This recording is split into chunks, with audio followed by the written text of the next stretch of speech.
अस्सलाम वालेकुम and welcome to this C++ series. इस सीरीज़ की लास्ट वीडियो में हमने टाइप कास्टिंग और गो टू स्टेटमेंट के बारे में बात की थी। आज की हमारी वीडियो का टॉपिक है फंक्शंस, कि हम फंक्शंस को किस तरह से यूज़ कर सकते हैं, फंक्शंस का मतलब क्या है और इनके क्या एडवांटेजेस होते हैं, हम इन्हें क्यों यूज़ करते हैं। तो फर्ज करें हमारे पास एक ऐसा जो है वो सिनेरियो आ जाता है कि हमारा एक ऐसा प्रोग्राम है जिसके अंदर एक काम को मुझे बार बार जो है परफॉर्म करना है। मसलन वो इस तरह से भी हो सकता है कि मुझे कुछ सेट ऑफ स्टेटमेंट्स हों जिन्हें बार बार जो है वो परफॉर्म करना पड़े, उन्हें बार बार सी आउट करना पड़े। तो क्या मैं ऐसा करूँगा कि जब भी मुझे उसकी ज़रूरत पड़े तो मैं बार बार वही लाइन्स ऑफ कोड, यानी अगर मुझे पाकिस्तान को 10 मरतबा प्रिंट करना पड़ रहा है एक सेट ऑफ कोड के अंदर एक जगह पर, उसके बाद उसी प्रोग्राम के अंदर मुझे इसी तरह से इसी जो एक सीरीज ऑफ लाइंस है इन्हें दोबारा फिर से कहीं प्रिंट करना पड़े, तो क्या मैं ऐसा करूंगा कि बार बार इसी तरह से प्रिंट करूं, बार बार मैं 10 मरतबा सी आउट लिखूं जब भी मुझे उसकी ज़रूरत पड़े। तो अगर आप सोचें तो ये जो है ये एक अच्छा सिनेरियो नहीं होगा, क्योंकि मुझे सेम कोड को बार बार लिखना पड़ेगा। इस तरह से कोई एग्जाम्पल ले लेते हैं कि हमारे पास इस तरह का फंक्शन है, एक प्रोग्राम है जिसके अंदर मुझे दो नंबर्स का जो है सम फाइंड करना पड़ रहा है बार बार।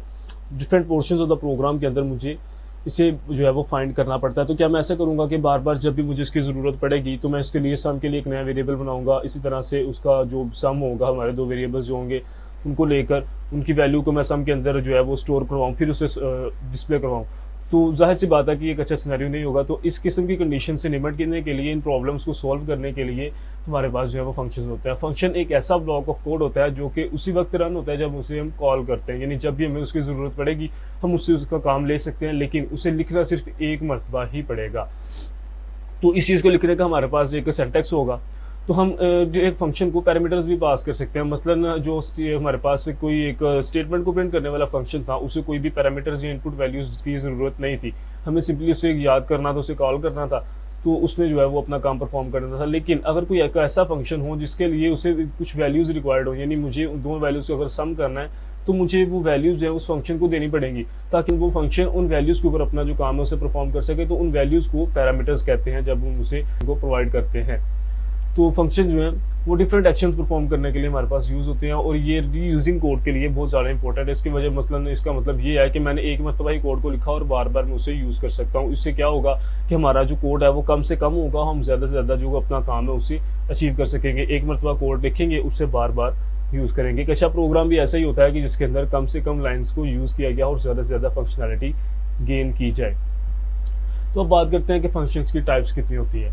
हमारे पास दो टाइप के फंक्शन होते हैं, एक होते हैं बिल्ट इन फंक्शंस और दूसरे होते हैं user defined functions. Built in का नाम सुनकर आपको अंदाजा हो गया होगा कि ये ऐसे फंक्शंस हैं जो कि C++ as a part of the language या अपने जो भी उसके प्रोवाइड की गई फैसिलिटीज़ हैं उनमें से एक इसको प्रोवाइड करती है। यानी इसके लिए हमें खुद से कोई कोड नहीं लिखना पड़ता, हमें सिंपली इसे कॉल करना है, उसको जो भी पैरामीटर्स अगर रिक्वायर्ड हों तो पैरामीटर्स उसे देने हैं और वो हमारा काम जो है वो करके हमें देगा। मसलन सबसे पहला जो सबसे इंपॉर्टेंट जो फंक्शन है वो है मेन फंक्शन, जो हमने एक एज अ सिंटैक्स पढ़ा था हमारे C++ के किसी भी प्रोग्राम का हिस्सा होता है ये मेन।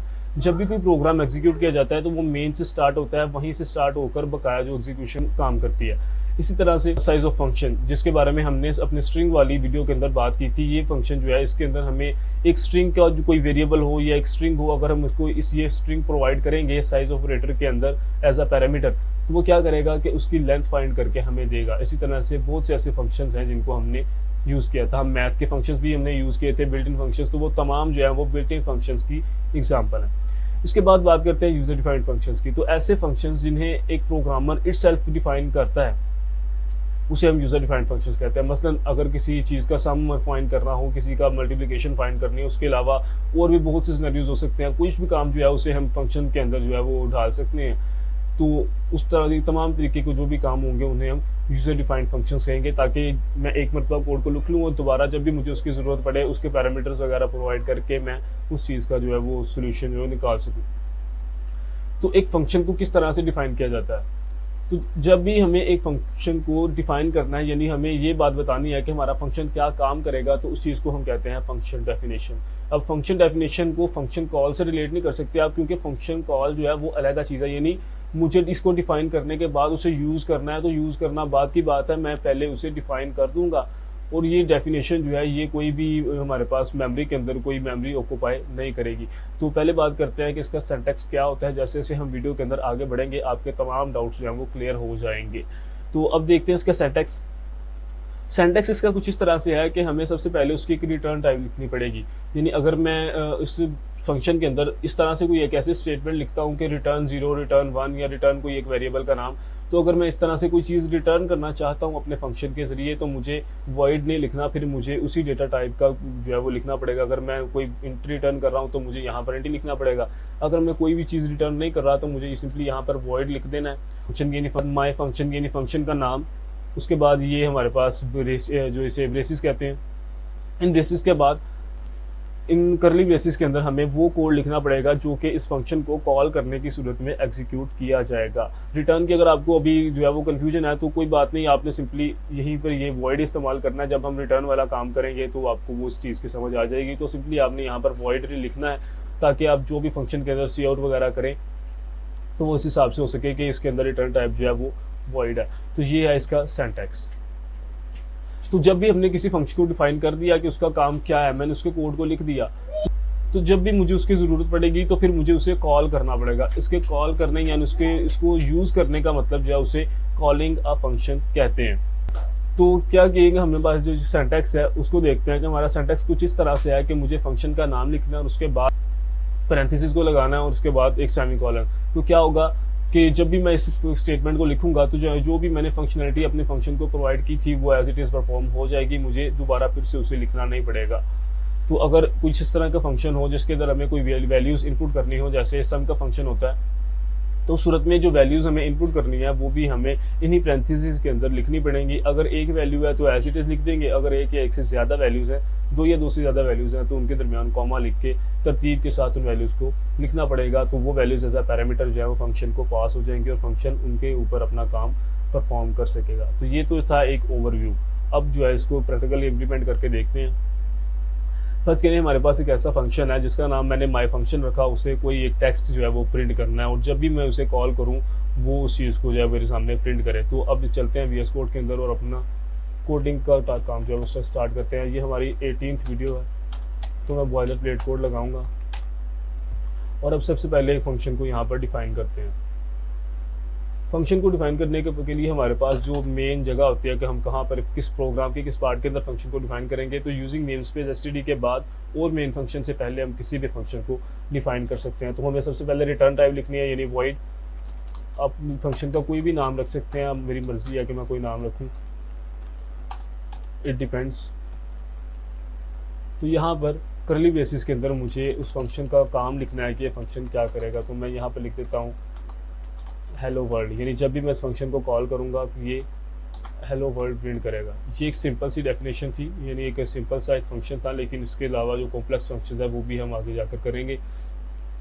तो ये है फंक्शन। जब भी मुझे इसे इसकी ज़रूरत पड़ेगी, यानी मैंने उसको डिफाइन कर दिया कि इस फंक्शन को क्या काम करना है, तो जब भी मुझे इसकी ज़रूरत पड़ेगी मैं उसे कॉल कर सकता हूँ, जितनी मरतबा चाहूँ उतनी मरतबा कॉल कर सकता हूँ। तो कैसे कॉल करूँगा, मैं सिंपली यहाँ पर इस फंक्शन का नाम लिखूँगा माई फंक, उसके बाद करली ब्रेसिस ये पैरेंथेसिस लगा के उसके आगे सेमीकोलन, क्योंकि यहाँ पर मैंने इसे कोई इस तरह की कमांड नहीं दी थी कि मैं तुम्हें कोई इनपुट के तौर पर वैल्यूज़ दूंगा, क्योंकि इसे इसकी ज़रूरत भी नहीं थी, उसे सिंपली एक स्टेटमेंट को सी आउट करना था। तो मैंने इस तरह से इसे लिखा, तो जब मैं इसे कॉल करूँगा तो as it is cout जो है यहाँ पर प्रिंट हो जाएगा। तो आप देख सकते हैं कि हेलो वर्ल्ड यहाँ पर प्रिंट हो चुका है। अब मैं इसको प्रोग्राम के किस पोर्शन के अंदर कॉल करूंगा तो मेन के अंदर ही मैं इसे कॉल कर सकता हूं। इसके अलावा अगर कहीं पर भी कॉल करूंगा तो हमें एक एरर दिया जाएगा। तो अब बात करते हैं कि एक फंक्शन को हम मल्टीपल टाइम्स कॉल कर सकते हैं। तो यही हमारे फंक्शन को यूज़ करने का सबसे बड़ा फ़ायदा था कि मुझे कोड जो है वो सिर्फ एक मरतबा लिखना पड़ा, लेकिन मैं उसे कॉल मल्टीपल टाइम्स कर सकता हूं। तो मैंने इसे सिर्फ एक मरतबा यहाँ पर सी आउट हेलो वर्ल्ड किया था, लेकिन अगर मुझे उसके बाद दोबारा फिर से इसकी ज़रूरत पड़ती है तो मैं क्या करूँगा कि सिंपली इसको वहाँ पर दोबारा फिर से इसी सिंटैक्स को फॉलो करते हुए जितनी बार चाहूँ उतनी बार कॉल कर लूँगा। तो अगर मैं यहाँ पर इसे रन करके देखूँ तो माई फंक जो है वो 5 मरतबा हेलो वर्ल्ड को प्रिंट कर देगा। आप देख सकते हैं कि इसे 5 मरतबा हेलो वर्ल्ड को प्रिंट कर दिया। तो ये जो था एक छोटा सा प्रोग्राम, लेकिन कोई एक ऐसा प्रोग्राम हो जिसके अंदर यहाँ पर एक स्टेटमेंट की जगह 10 स्टेटमेंट्स होती तो मुझे बहुत ज़्यादा फ़ायदा होता, क्योंकि जब मैं एक मरतबा 10 स्टेटमेंट को लिख लेता तो दोबारा फिर से मुझे इसको सिर्फ एक मरतबा कॉल करना है और ये काम परफॉर्म हो जाता है। लेकिन अगर मुझे वही काम बार बार यहाँ पर सी आउट करके करना पड़ता तो मेरा कोड जो है वो बहुत ज़्यादा हो जाता। हालांकि मेरे कोड की जो एक ऑर्गेनाइजेशन है वो भी ख़राब हो जाती। तो इस तरह से मैं इन फंक्शंस को यूज़ करके अपने काम को मज़ीद आसान कर सकता हूँ। अब बात करते हैं फंक्शन की डिक्लेरेशन और डेफिनेशन की। डिक्लेरेशन का मतलब ये है कि यहाँ पर जब मैंने एक फंक्शन को डिफाइन किया, तो फंक्शन को डिफाइन करने का मतलब यहाँ पर जो हमारे पास ये पहली लाइन है, एक रिटर्न टाइप और उसके बाद फंक्शन का नाम और ये पैरेंथेसिस, इसको कहते हैं फंक्शन की डिक्लेरेशन। और जब इसके अंदर हम इस चीज़ को भी ऐड कर दें कि ये फंक्शन क्या काम करेगा, तो उसको कहते हैं फंक्शन की डेफिनेशन। ये है फंक्शन की डेफिनेशन और ये है फंक्शन की डिक्लेरेशन। तो मैंने आपसे बात की थी कि मैं जब भी एक फंक्शन को डिफाइन करूंगा तो उसकी जगह ये है कि यूजिंग नेम स्पेस एसटीडी के बाद और मेन से पहले उसे डिफाइन किया जाए। लेकिन अगर मैं चाहता हूं कि हमारा कोड कुछ इस तरह से रहे कि मैं इस चीज़ को नीचे ले आऊं, तो क्या होगा कि हमारे पास एक एरर जनरेट होगा। अगर मैं यहाँ से इसको पहले यहाँ पर कमेंट आउट करता हूँ, यहाँ से कॉपी करके इसे यहाँ पर पेस्ट कर लेते हैं, तो आप देख सकते हैं कि मैंने जब इसे यहाँ पर पेस्ट किया, इसका जो है वो कमेंट्स जो हटाते हैं, तो आप देख सकते हैं जब मैंने इसको यहाँ पर लिखा तो क्या होगा कि मैं इसे रन करूंगा तो हमारे पास एक एरर जनरेट होगा, क्योंकि प्रोग्राम जो है वो फंक्शंस को चेक करने के लिए यहाँ पर ये declared not declared in the scope, यानी उसे ये फंक्शन जो है वो मिला ही नहीं, इसकी डेफिनेशन नहीं मिली। क्योंकि ये वाला जो ये तो कमेंट आउट था, तो हमारा जो फंक्शन है जब वो उसको फाइंड करने के लिए प्रोग्राम क्या करता है कि मेन से पहले जाता है। तो मेन से पहले वो गया, उसे यहाँ पर कोई भी चीज़ नहीं मिली, कोई फंक्शन नहीं मिला, तो उसने सिंपली एक एरर जनरेट कर दिया कि जी ऐसा कोई भी फंक्शन हमारे पास एग्जिस्ट नहीं करता। तो इस प्रॉब्लम को सॉल्व करने के लिए, क्योंकि मैं चाहूँगा कि मेरा प्रोग्राम जो है वो एक ऑर्गेनाइज्ड तरीके में रहे, कि यहाँ पर मुझे ज़्यादा जो है वो कोड ना मिले, क्योंकि एक से ज़्यादा फंक्शन भी हो सकते हैं, तो मेरा मेन फंक्शन तो बहुत नीचे चला जाएगा। तो बेहतर यही है कि मैं कम से कम कोड यहाँ पर करूँ। तो कम से कम कोड करने के लिए मैं क्या करूँगा कि यहाँ पर फंक्शन की एक डिक्लेरेशन दे दूंगा, यानी मैं प्रोग्राम को बता दूंगा कि मेरे पास एक ऐसा फंक्शन है, जब भी उसे कॉल किया जाएगा तो वो फंक्शन जो है यहाँ से प्रोग्राम कंट्रोल इस फंक्शन की डिक्लेरेशन पे जाएगा, उसे यहाँ पर गारंटी मिलेगी कि जी ऐसा एक फंक्शन एग्जिस्ट करता है। तो फिर उसके बाद वो मेन के बाद वाला पोर्शन को चेक करेगा, वहाँ पर अगर कोई प्रोग्राम उस नाम से होगा तो जो भी वहाँ पर लिखा होगा वहाँ पर उसे एग्जीक्यूट कर दिया जाएगा। तो यहाँ पर उसकी डिक्लेरेशन देने के लिए मुझे सिंपली क्या करना है, माई फंक जो भी मैंने यहाँ पर इसकी डिक्लेरेशन वाला जो भी पार्ट था, यानी ये एक पार्ट रिटर्न टाइप उसका नाम और यहाँ पर पैरेंथेसिस, इसके अंदर वो पैरामीटर्स अगर हमें पास करने हो तो वो भी इसके साथ जो शामिल हो सकते हैं, लेकिन फिलहाल क्योंकि वो नहीं है तो मुझे सिंपली इतनी सी चीज़ जो है वो लिख देनी है। तो ये इसकी फंक्शन की डिक्लेरेशन हो जाएगी। तो क्या होगा कि जब मैंने इसे कॉल किया, फंक्शन जो है उसका कंट्रोल, जो प्रोग्राम का कंट्रोल जो है वो यहाँ पर गया, उसने यहाँ पर देखा कि यहाँ पर मुझे एक गारंटी दी जा रही है, यहाँ पर फंक्शन जो है वो डिक्लेयर किया गया है कि इस तरह का एक फंक्शन एग्जिस्ट करता है। तो उसके बाद फिर जब उसे ये गारंटी या श्योरिटी मिल गई, तो फिर उसने मेन के बाद चेक किया कि क्या यहाँ पर जो है फंक्शन डिक्लेयर किया गया है, तो उस फंक्शन को फाइंड करके वो उस चीज़ को रन कर देगा। तो इसे अब रन करके देखते हैं, जो हमारा एरर था वो रिजॉल्व हो चुका है। तो आप देख सकते हैं कि इसने दोबारा फिर से हेलो वर्ल्ड को प्रिंट कर दिया है। होप कि आपको इस चीज़ की अच्छे से समझ आ चुकी होगी। तो यही बात जो है यहाँ पर दिखाई गई है, जो मैंने अभी आपसे बात की थी, ये चीज़ यहाँ पर लिखी है। अब हम नेक्स्ट चलते हैं अपनी एग्जाम्पल के ऊपर। तो हमें एक ऐसा प्रोग्राम लिखना है जो कि प्रिंट करे प्रोग्रामिंग मेक्स लाइफ इंटरेस्टिंग। तो ये चीज़ें मैं अब आप ही छोड़ता हूँ, आपको खुद से प्रोग्राम लिखना है, क्योंकि पहले हम इस तरह के एक प्रोग्राम हेलो वर्ल्ड के जरिए लिख चुके हैं। अब जो कुछ हमने उसके अंदर इम्प्लीमेंट किया, तो आपको तमाम चीज़ें इम्प्लीमेंट करके देखनी है। जब भी आप किसी प्रोग्राम को लिखेंगे तो आप जो अपना फंक्शन की डिक्लेरेशन है उसे यूजिंग नेमस्पेस एसटीडी के बाद करेंगे, ताकि प्रोग्राम जो है एक ऑर्गेनाइज्ड वे के अंदर हमें दिखाई दे, और उसको जो डेफिनेशन होगी वो आप मेन के बाद करेंगे। तो आई होप कि आप इस चीज़ को खुद से कर पाएंगे। पैरामीटर्स का मतलब ये है कि जब भी हमें किसी फंक्शन को कोई वैल्यूज़ प्रोवाइड करनी हो, कोई इन्फॉर्मेशन प्रोवाइड करनी हो, जिसके ऊपर वो खुद से काम करके हमें कोई रिजल्ट प्रोवाइड करेगा, तो उस चीज़ को हम कहते हैं पैरामीटर्स। और जो भी वैल्यूज़ मैं उसको प्रोवाइड करूँगा उन्हें आर्ग्यूमेंट्स कहेंगे। तो पैरामीटर्स जो हैं वो एक वेरिएबल के तौर पर काम करते हैं फंक्शन के अंदर, कि जब भी हमें उसके यूज़ करने की ज़रूरत पड़ती है तो फंक्शन वहाँ से उसे यूज़ कर सकता है कि मैंने उसे खुद से वो वैल्यूज़ इनपुट कर दी है। तो उनका सिंटैक्स क्या होगा कि जब भी मैंने इसे कोई पैरामीटर्स जो है प्रोवाइड करने हैं, तो सिंपली फंक्शन का जो एक सिंटैक्स है उसे हम फॉलो करेंगे। पहले रिटर्न टाइप, उसके बाद फंक्शन नेम और फिर पैरेंथेसिस के अंदर मैं उन पैरामीटर्स को प्रोवाइड करूंगा जितने भी हों। अब एक हो तो एक को वैसे लिख दें कि उसके अलावा अगर एक से ज़्यादा हो तो कॉमा से सेपरेट करके एक तरतीब के साथ, जिस तरतीब के साथ मैंने फंक्शन की जो डेफिनेशन है उसके अंदर उसे पैरामीटर्स को लिखा होगा, अगर मैं उसे कॉल करता हूं तो उसी तरतीब के साथ मुझे उन्हें पास भी करना पड़ेगा, अदरवाइज वो हमारा एक्सपेक्टेड रिजल्ट जो है वो हमें नहीं मिलेगा। और बाकी काम जो है वो सेम एज इट इज़ है कि जो भी उसकी डेफिनेशन होगी वो करली ब्रेसिस के अंदर हमें लिखना होगी। तो अब एक एग्जांपल देखते हैं। फर्ज करें कि हमारे पास एक ऐसा प्रोग्राम है जिसने इनपुट के तौर पर एक नाम लेना है, नाम जो कि एक स्ट्रिंग होगी, तो स्ट्रिंग के साथ हमें उसकी डेटा टाइप भी लिखनी पड़ेगी। ये चीज़ उस वक्त होगी जब हमें उसकी डेफिनेशन लिखनी है। तो डेफिनेशन के अंदर सारी सी बात है कि हमें उस तमाम चीज़ को एक्सप्लेन करना पड़ेगा कि अगर मैं एक इनपुट ले रहा हूँ तो मैं किस टाइप से ले रहा हूँ, किस नाम से ले रहा हूँ, तो वो चीज़ें हमने लिखनी पड़ेगी। तो मैं क्या करूँगा कि मैंने पैरेंथेसिस के अंदर स्ट्रिंग, क्योंकि डेटा टाइप थी, तो स्ट्रिंग एक एफ नेम, ये एक वेरिएबल बना दिया कि जब भी मैं इसे कॉल करूंगा तो मैं एक जो है इनपुट के तौर पर इन ब्रैकेट्स के अंदर एक वैल्यू जो है उसे लिखूंगा। अब ये वैल्यू डायरेक्टली मैं स्ट्रिंग भी दे सकता हूँ, उसके अलावा एक स्ट्रिंग टाइप का कोई वेरिएबल भी दे सकता हूँ जिसके अंदर कोई वैल्यू स्टोर की गई हो। तो कर्ली ब्रेसेस के अंदर मैंने क्या किया, सी आउट गुड मॉर्निंग, उसके बाद एफ नेम यानी एक वेरिएबल का नाम, क्योंकि मैंने उसे प्रोवाइड किया था उसके पैरामीटर्स के अंदर, तो मैं उसी वेरिएबल को यहाँ पर इसके कोड है, जो भी एग्जीक्यूटेबल ब्लॉक ऑफ कोड है उसके अंदर उसे एज इट इज़ यूज़ कर सकता हूँ। तो गुड मॉर्निंग के बाद एफ नेम लिखने का मतलब ये हुआ कि मैं जो भी नाम प्रोवाइड करूँगा वो उसे गुड मॉर्निंग के बाद प्रिंट कर देगा। तो यहाँ पर आप देख सकते हैं कि मेन के बाद जब माई फंक्शन को कॉल किया गया उसके अंदर मैंने नाम लिखा, दानिश लिखा, तो जब भी क्या होगा कि जब ये फंक्शन एग्जीक्यूट किया जाएगा तो वो क्या सी आउट करेगा, गुड मॉर्निंग और उसके बाद दानिश। जी आप देख सकते हैं इसके आउटपुट जो है वो गुड मॉर्निंग के बाद उस नाम को प्रिंट कर देगा। इसी तरह से मैं डिफरेंट नाम जब भी उसे प्रोवाइड करूंगा तो उन्हें एज इट इज़ प्रिंट कर देगा। तो इस फंक्शन को अपने VS कोड के अंदर जाकर कॉपी करके इसे दोबारा फिर से देखते हैं कि ये किस तरह से काम करता है। तो सिंपली यहाँ पर मैं इस प्रोग्राम को पेस्ट करूँगा, यहाँ पर इसे ये कुछ अच्छी तरीके से हमें दिखाई नहीं देता, तो मैं इसे खुद से दोबारा फिर से इसे लिखता हूँ। तो मैं क्या करूँगा,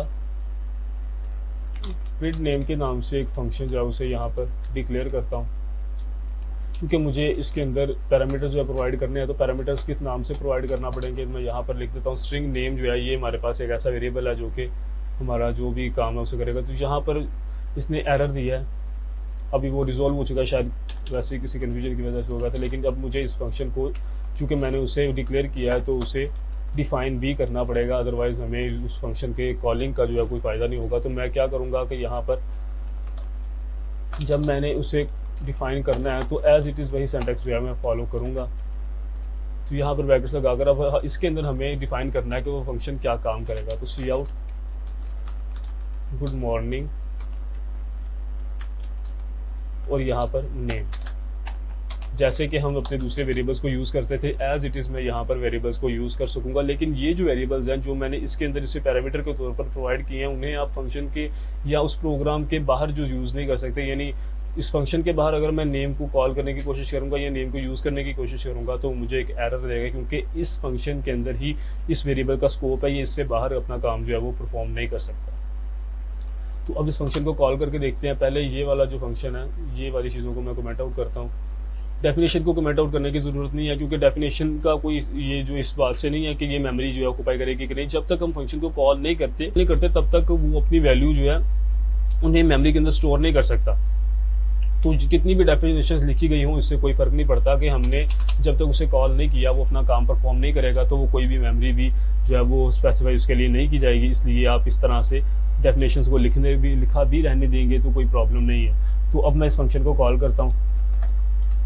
प्रिंट नेम को मैंने कॉल किया तो मुझे पैरामीटर के तौर पर कोई स्ट्रिंग जो है वो ज़रूर से देना पड़ेगी। तो स्ट्रिंग क्या दूंगा कि मैं यहाँ पर कोई एक नाम लिख देता हूँ, यहाँ पर नाम लिखा।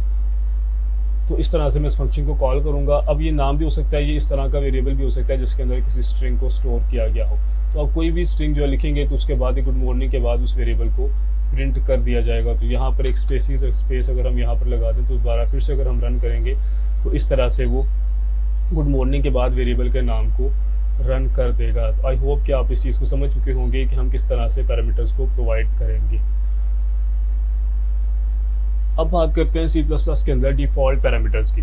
तो डिफ़ॉल्ट का मतलब जो है वो यही है कि कोई ऐसी वैल्यू जो कि एज इट इज़ वहाँ पर जो है उस फंक्शन के तौर को प्रोवाइड कर दी जाती हो जैसे इस फंक्शन को कॉल किया जाए। लेकिन अगर मैं खुद से किसी वैल्यू को प्रोवाइड कर देता हूँ तो फिर मेरी प्रोवाइड की गई जो वैल्यू है उसकी प्रेसिडेंस या उसकी अहमियत जो है वो ज़्यादा होगी। यानी अगर मैं कोई एक ऐसी डिफ़ॉल्ट वैल्यू वहाँ पर सेट कर दूंगा तो मैं इस एग्जाम्पल को छोड़ते हैं, जो हमारे पास पहले एग्जाम्पल है उसी को देखते हैं कि फ़र्ज़ करें कि मैंने यहाँ पर जो है एक वेरिएबल बनाया था स्ट्रिंग नेम के नाम से।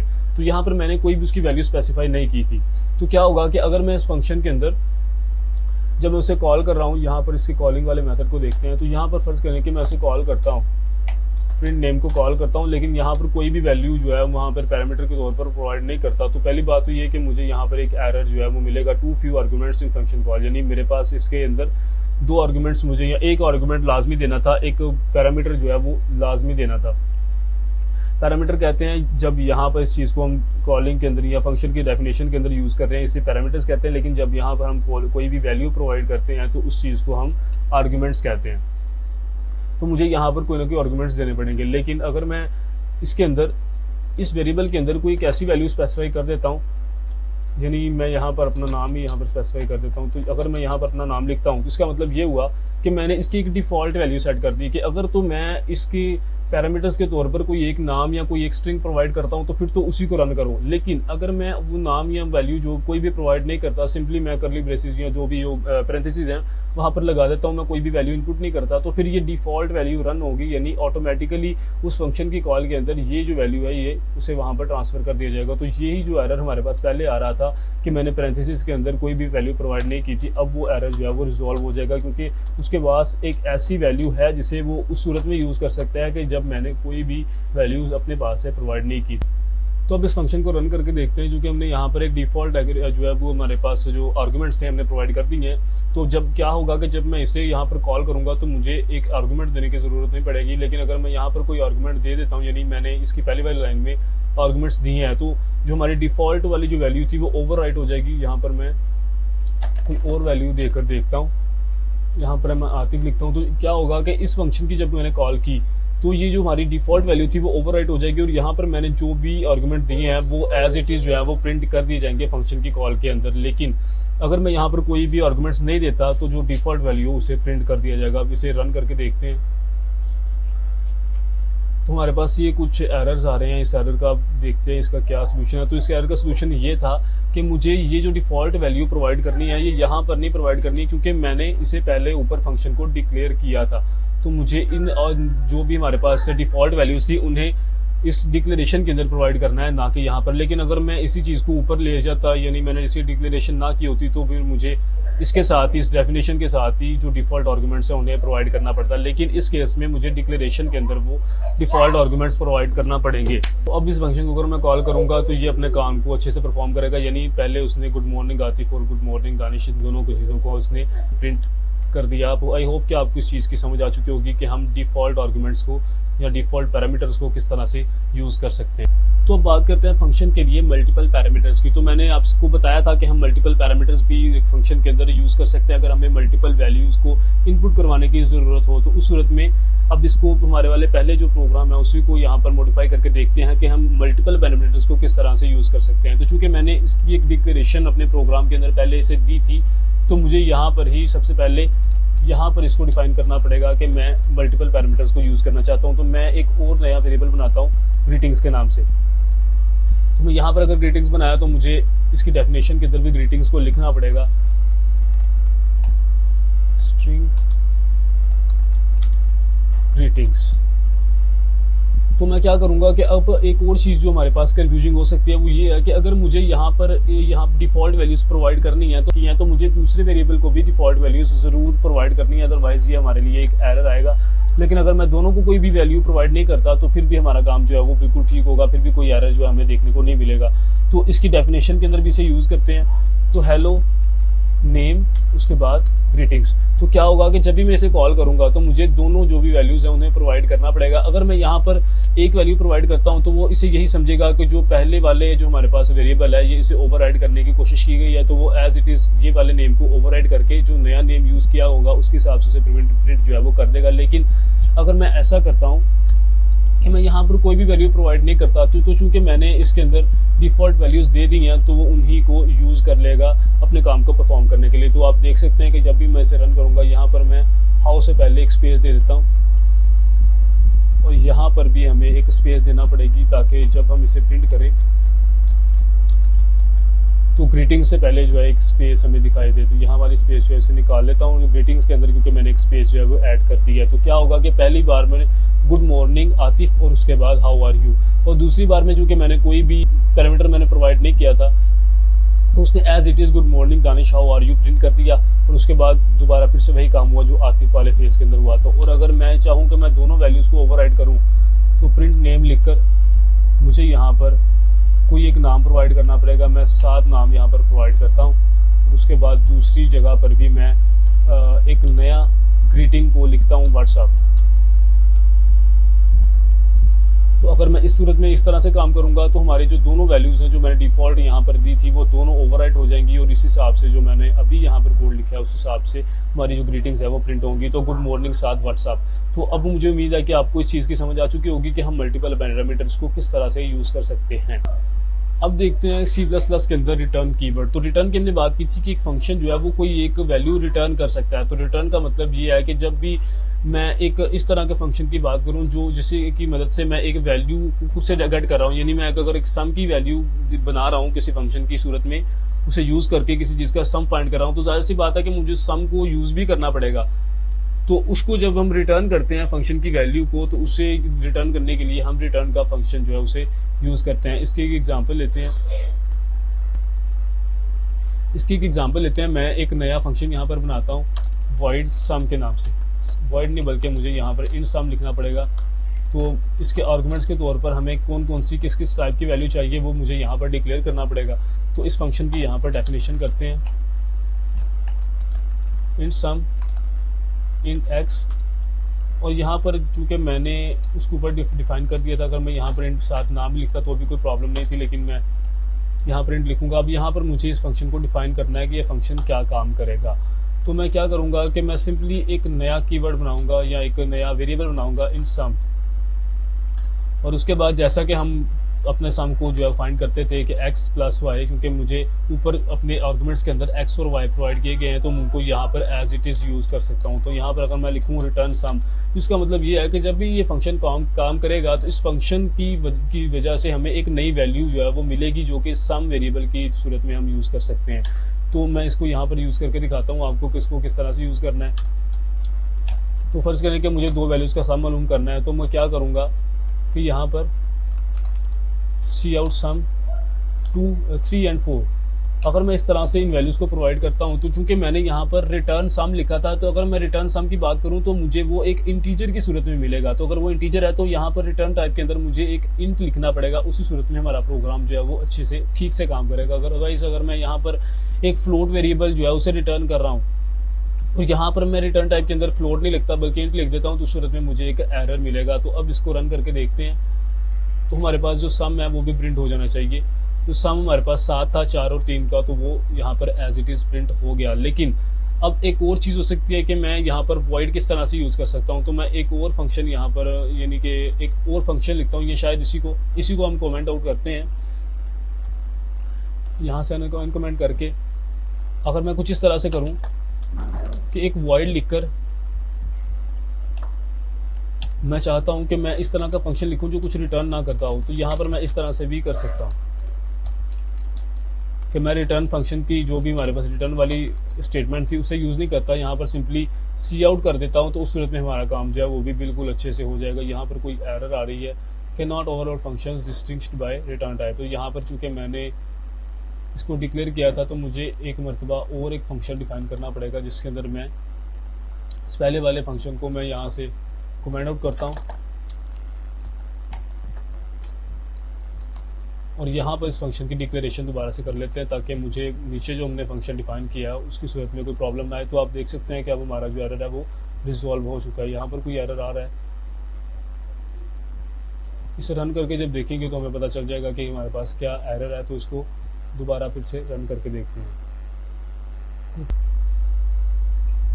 यहाँ पर मैंने Cout करके सम को इस तरह से मैं नहीं कर सकता क्योंकि ये काम उस वक्त हो रहा था जब एक फंक्शन वो वैल्यू रिटर्न कर रहा था, यानी उस फंक्शन की जगह पर हमें वो वैल्यू प्रोवाइड कर दी जा रही थी। चूँकि मैंने वहाँ पर रिटर्न वैल्यू की थी तो इस सम की जगह पर वो वैल्यू आ जाती और उसे यहाँ पर Cout कर दिया जाता। उस वैल्यू को मैं किसी वेरिएबल के अंदर स्टोर भी कर सकता था, लेकिन अब चूँकि मैंने उसे void के तौर पर डिक्लेयर किया है तो मुझे यहाँ पर सिंपली सम को कॉल करना है 3 और 4। या जो भी कोई भी वैल्यू मैं यहाँ पर प्रोवाइड करना चाहूँ, तो मैंने सम के साथ 3 और 4 यहाँ पर लगा दिया। तो जब ये फंक्शन कॉल होगा तो क्या होगा कि वो एज इट इज़ ये वाली फंक्शनलिटी जो है उसे रन करेगा, यानी एक नया वेरिएबल बनेगा, उसके अंदर उसका सम जो है वो स्टोर होगा और यहाँ पर वो वैल्यूज़ जो है वो सी आउट कर दी जाएंगी, ना कि रिटर्न करी जाएंगी। तो जहाँ पर ये सी आउट जब वैल्यूज़ की गई तो हमारा फंक्शन जो है वो उन वैल्यूज़ को वहाँ पर आउटपुट कर देगा। आप देख सकते हैं कि यहाँ पर द वैल्यूज़ और सम ऑफ द वैल्यूज़ इज़ 7। तो इस तरह से हमारे जो वैल्यूज़ हैं वो प्रिंट कर दी गई हैं। अब इसको मैं दोबारा फिर से कमेंट आउट करता हूँ और वो जो हमने पहले बात की थी हमारी रिटर्न फंक्शन वाली, उसको दोबारा से कैरी आउट करते हैं। तो अगर मैं चाहूँ कुछ इस तरह से इसे कमेंट आउट करके दोबारा से इनकमेंट करते हैं हमारे इंट वाले फंक्शन को, इस फंक्शन को दोबारा से कमेंट करेंगे, इसको भी इनकमेंट करेंगे। इसको बाद में हम एक टाइम पर कैसे दो चीज़ों को यूज़ कर सकते हैं वो भी हम नेक्स्ट जाकर डिस्कस करेंगे। लेकिन तो आप देख सकते हैं कि यहाँ पर जो सम की वैल्यू थी, जो कि मैंने जब उसे रिटर्न करवाया, जिसका मतलब ये हुआ कि ये जो वैल्यू है यहाँ पर इस सम की जगह पर हमें मिल जाएगी। तो मैं ऐसा भी कर सकता हूँ कि एक नया वेरिएबल बनाऊँ इंट एस के नाम से। तो मैं ये भी कर सकता हूँ कि एस के अंदर सम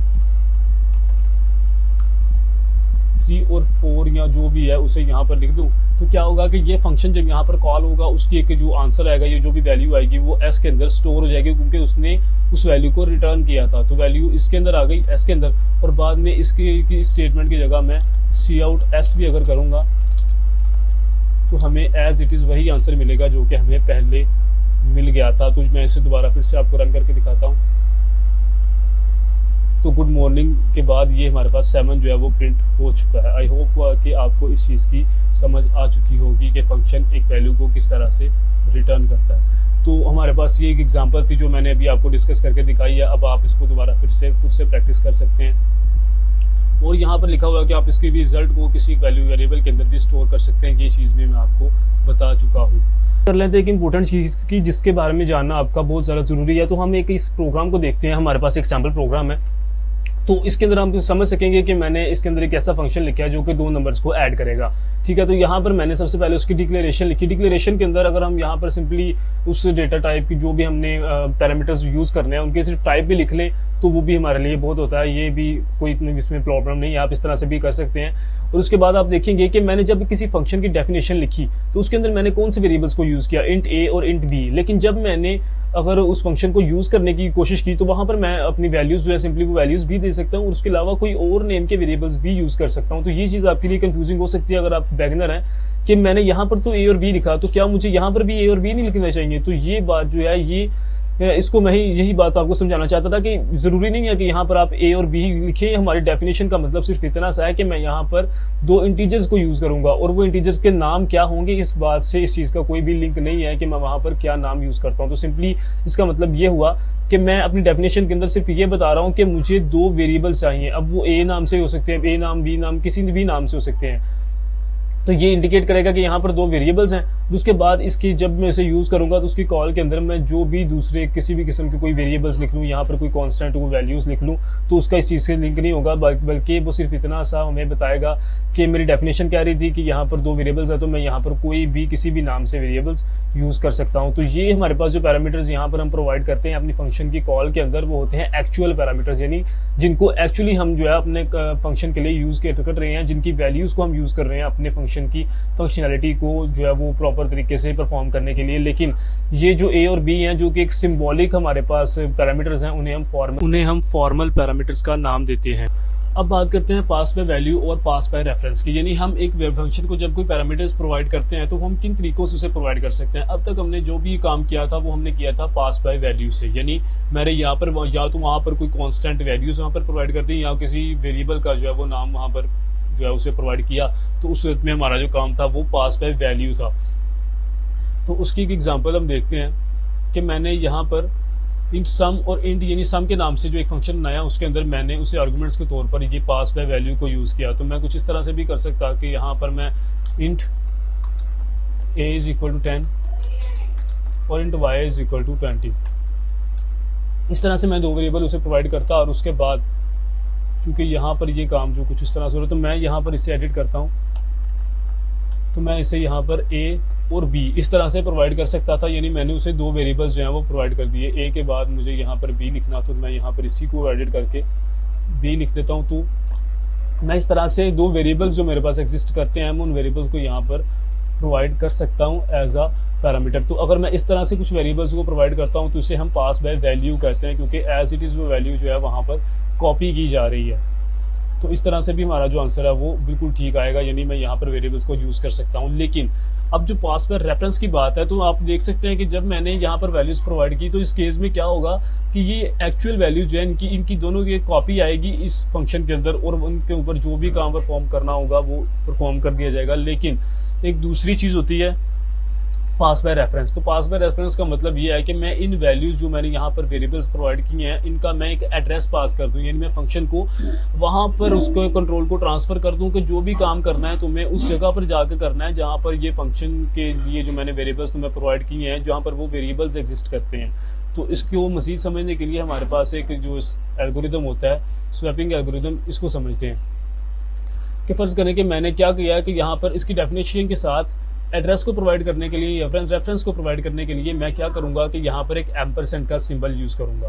तो पहले यहाँ पर मैंने सिंपली एक वेरिएबल का नाम लिख दिया था, लेकिन इस सूरत में मैं एम्परसेंड का सिंबल प्रोवाइड करूंगा। इसका मतलब ये होगा कि ये इसके एड्रेस को कॉपी करेगा, यानी जहाँ पर भी इस फंक्शन का जो मैंने इसके वेरिएबल प्रोवाइड किए हैं जहाँ पर वो वेरिएबल एग्जिस्ट करते हैं रैम के अंदर, वो उस लोकेशन के ऊपर जाएगा और जो भी काम करेगा वहाँ पर जाके उन वेरिएबल्स के साथ करेगा। तो जब भी हम एक इस तरह का एल्गोरिदम लिखना चाहें कि मैं दो नंबर्स प्रोवाइड करूं इसको यहाँ पर इन पैरामीटर्स के अंदर दो नंबर्स जो है वो प्रोवाइड करूं और उसके बाद उन नंबर्स को स्वैप करना चाहूं तो वो मैं किस तरह से कर सकता हूं। तो मैं सिंपली यहाँ से ये प्रोग्राम जो है उसे कॉपी करता हूं और अपने VS कोड के अंदर पेस्ट करते हैं। यहाँ पर ये कुछ एरर्स भी हमें मिलेंगे लेकिन फिर हम उसको रिजॉल्व कर लेंगे। तो आप देख सकते हैं कि मैंने यहाँ पर एक फंक्शन लिखा है जिसका नाम है स्वैप नम्स, और उसके अंदर मैंने इंट एम्परसेंट एक्स और इंट एम्परसेंट वाई नाम से दो वैल्यूज हैं वो दे दी, यानी ये वैल्यूज हैं ये एक्चुअल वैल्यूज नहीं होंगी बल्कि उनका एड्रेस होगा जब भी मैं उसे पास करूंगा। तो मैं यहाँ पर उसकी डिक्लेरेशन नहीं लिख रहा बल्कि जो डेफिनेशन है उसी को यहाँ पर लिख रहा हूँ। तो आप देख सकते हैं कि क्या काम होगा कि एक नया वेरिएबल सबसे पहले बनेगा जी के नाम से, जो कि एक्स की वैल्यू जो आएगी उसे स्टोर करेगा। उसके बाद एक्स के अंदर आ जाएगी वाई की वैल्यू और y इज इक्वल टू जी। इसका मतलब ये होगा कि हमारी जो वैल्यूज हैं वो x की जगह y आ जाएगी और y की जगह x आ जाएगी। तो अगर मैं यहाँ पर इनके एम्परसेंट्स को यूज हूँ इसका मतलब यह है कि जब भी मैं उन वैल्यूज़ को प्रोवाइड करूँगा अपने वेरिएबल्स के थ्रू तो मैं यहाँ पर एक नया जो है वो उस फंक्शन की कॉल लिखता हूँ स्वैप नम्स के नाम से, स्वैप नम्स, और यहाँ पर दो वेरिएबल्स प्रोवाइड करता हूँ। एक वेरिएबल हो गया a और एक वेरिएबल हो गया b। तो इसका मतलब ये होगा कि हमारे जो a की जगह b की वैल्यू आ जाएगी और b की जगह आ जाएगी a की वैल्यू। तो चूंकि मैंने एम्परसेंड को यूज़ किया हो तो एक्चुअली ये काम होगा कि जो इन वेरिएबल्स के अंदर वैल्यूज़ है वो भी आपस में, जब मैं इसे स्वैप करने के बाद सी आउट करूँगा a की वैल्यू और b की वैल्यू को, तो वो कुछ इस तरह से होगा कि हमारी जो वैल्यूज़ हैं वो आपस में स्वैप हो चुकी होंगी, एक दूसरे से चेंज हो चुकी होंगी। तो यहाँ पर अगर मैं इसे रन करूँ तो आप देखेंगे कि a की वैल्यू जब मैं प्रिंट कर रहा हूँ पहले a की वैल्यू तो वहाँ पर 20 आएगा और जहाँ पर मैं b की वैल्यू जो है वो इसे प्रिंट करने की कोशिश कर रहा हूँ वहाँ पर 10 आएगा। तो पहले जो है वो 20 और बाद में 10 आया। इसका मतलब ये हुआ कि हमारे जो वेरिएबल्स थे, क्योंकि मैंने तो यहाँ पर वेरिएबल्स को प्रिंट किया है ना कि उस फंक्शन के रिलेटेड कोई भी काम, बल्कि मैंने यहाँ पर उन वेरिएबल्स को यहाँ पर एज इट इज़ प्रिंट कर दिया। तो वो वेरिएबल्स के अंदर जो वैल्यूज़ थी वो भी स्वैप हो गई, यानी जो काम हुआ वो वेरिएबल्स के ऊपर हमारे पास जो एक्चुअल वेरिएबल्स थे उनके अंदर हुआ। लेकिन अगर मैं यहाँ से इसको एम्परसेंड को हटा दूँ तो क्या होगा कि ये जो स्वैपिंग होगी ये उन पैरामीटर्स के साथ होगी जो पैरामीटर जो मैंने उस फंक्शन के अंदर प्रोवाइड किए थे। तो मैं अगर इसको यहाँ से इस तरह से करूँ कि x और y, तो जो भी वेरिएबल्स यहाँ पर मैं प्रोवाइड करूँगा a और b, तो मैंने क्या किया कि यहाँ पर स्वैप नम्स a और b लिखा, यानी कि अब मेरा जो प्रोग्राम था वो कुछ डिफरेंट हो चुका है। तो क्या होगा कि जब मैंने a और b को यहाँ पर प्रोवाइड किया था तो उस सूरत में हमारे x और y की वैल्यू तो चेंज हो जाएगी, यानी अगर मैंने a b यहाँ पर लिखे थे तो वो उस सूरत में इस वाले फंक्शन हमारे पास जो डेफिनेशन है उससे रन करेगा। लेकिन जब मैंने दोबारा फिर से अपने एक्चुअल जो मैंने वेरिएबल्स जो बनाए थे a और b, जब मैं उनको यहाँ पर प्रिंट करने की कोशिश करूँगा तो उनके अंदर कोई भी चेंज हमें दिखाई नहीं देगी। तो आप देख सकते हैं कि यहाँ पर पहले 30, 20 और 10 क्या हुआ कि ये 30 जो था ये तो वाला सम का 30 था। उसके बाद जब नंबर जो स्वैप हुए तो क्या हुआ 20 और 10, यानी ये जो हमने पैरामीटर के तौर पर नंबर दिए थे वो तो फंक्शन की कॉल के अंदर जो है वो स्वैप हो चुके हैं। लेकिन जो हमारे एक्चुअल वेरिएबल्स थे 10 और 20 यानी ए और बी वो एज इट इज़ वहाँ पर प्रिंट हो जाएंगे उसी तरतीब के साथ, और उनके अंदर कोई भी चेंज हमें दिखाई नहीं देगी। तो आई होप कि आप ये बात समझ चुके होंगे कि जब हम एम्परसेंड को यूज़ करते हैं तो वो जो भी चेंज होती है या जो भी काम होता है वो एक्चुअल वेरिएबल्स के साथ होता है, ना कि एज अ फॉर्मल पैरामीटर, यानी कि जो भी हमने फंक्शन के अंदर पैरामीटर्स के तौर पर उसे दिया था उसके ऊपर नहीं, बल्कि एक्चुअल पैरामीटर्स के ऊपर जो है वो काम परफॉर्म किया जाता है। अब बात करते हैं कि C++ के अंदर हम एरेज को किस तरह से यूज़ कर सकते हैं फंक्शन के पैरामीटर्स के तौर पर। तो जब भी मैंने एक वेरिएबल को यूज़ किया तो मैं उसे एज इट इज़ अपने फंक्शन की डेफिनेशन के अंदर यूज़ कर सकता था। इसी तरह से जब मैं एक अरे को एक फंक्शन को प्रोवाइड करता हूँ तो मैं उस अरे को भी एज इट इज़ वहाँ पर यूज़ कर सकता हूँ जब भी मुझे उसकी ज़रूरत पड़े। तो फर्ज करते हैं कि हमारे पास एक ऐसा प्रोग्राम है कि मैं वॉइड प्रिंट नाम से मैं एक यहाँ पर फंक्शन लिखता हूँ जिसको मैं एक जो है वो अरे प्रोवाइड करूँगा, 5 या 3 के अरे एक जो है वो मैं प्रोवाइड करूँगा एज अ पैरामीटर। तो ये चीज़ मैं यहाँ पर लिखी मैंने। तो इसका मतलब ये हुआ कि मेरे पास अब ये जो अरे है ये आ चुकी है। तो उसको किस तरह से यूज़ करेंगे कि मैं एक लूप के अंदर भी इसे यूज़ कर सकता हूँ। अभी इसको यूज़ करने के और भी तरीके हो सकते हैं, यानी कि मैं यहाँ पर सी आउट करके num1 की वैल्यू भी लिख सकता हूँ, num2 की वैल्यू भी लिख सकता हूँ, क्योंकि मुझे ये जो अरे है ये प्रोवाइड कर दी जाएगी। तो मैंने अगर यहाँ पर ये लिखा, इसको पहले इसी चीज़ को रन करके देखते हैं। तो मैंने जब इसको फंक्शन को मेन के अंदर कॉल करनी है तो मुझे इस तरह की एक अरे जो है उसे यहाँ पर लिखना पड़ेगा ताकि मैं बाद में उसे यूज़ कर सकूँ। तो अब ये अरे कुछ भी हो सकती है, यहाँ पर इंट n के नाम से भी हमारे पास अरे जो है वो हो सकती है n3 1 2 3 और 4 2 3 और 5। तो यहाँ पर मैंने एक अरे जो है वो उसे डिफाइन कर दिया। तो जब मैं प्रिंट नाम के फंक्शन को कॉल करूँगा तो मुझे यही अरे जो है एज इट इज़ यहाँ पर देनी पड़ेगी। तो अरे के नाम की तो सूरत में मैं यहाँ पर n को अगर यहाँ पर प्रोवाइड कर देता हूँ, तो आपको ज़रूरी नहीं है कि यहाँ पर पूरी अरे का नाम लिखें, आप सिंपली यहाँ पर n भी लिख देंगे, अरे का सिंपली नाम लिखेंगे, उसके साथ उसकी लेंथ ना भी लिखेंगे तो भी हमारा काम जो है वो हो जाएगा। तो आप देखेंगे कि जब मैंने इसे कॉल किया यहाँ पर प्रिंट n को, तो आखिर में हमारे पास 3 प्रिंट होगा, क्योंकि ये 3 जो थी ये इस अरे के अंदर जो इंडेक्स 1 पर मौजूद वैल्यू थी वो ये थी। तो ये जो दूसरी फंक्शन कॉल्स हैं इन तमाम को मैं कमेंट आउट करता हूँ ताकि मैं इसे सिंपली एक क्लीन कोड की सूरत में जो है वो रन कर सकूँ। तो मैं अब यहाँ पर चूँकि मैंने एक सी आउट किया था तो इसको मज़ीद किसी और तरीके से भी यूज़ कर सकते हैं। यानी मैं अगर यहाँ पर int i is equal to 0 i less than 3, यानी मैं एक ऐसी लूप बना रहा हूँ जो कि ठीक उसी तरह से काम करे जिस तरह से हम पहले इससे काम करवाते थे, यानी एक अरे को प्रिंट करवाने के लिए। तो मैं यहाँ पर सी आउट num i,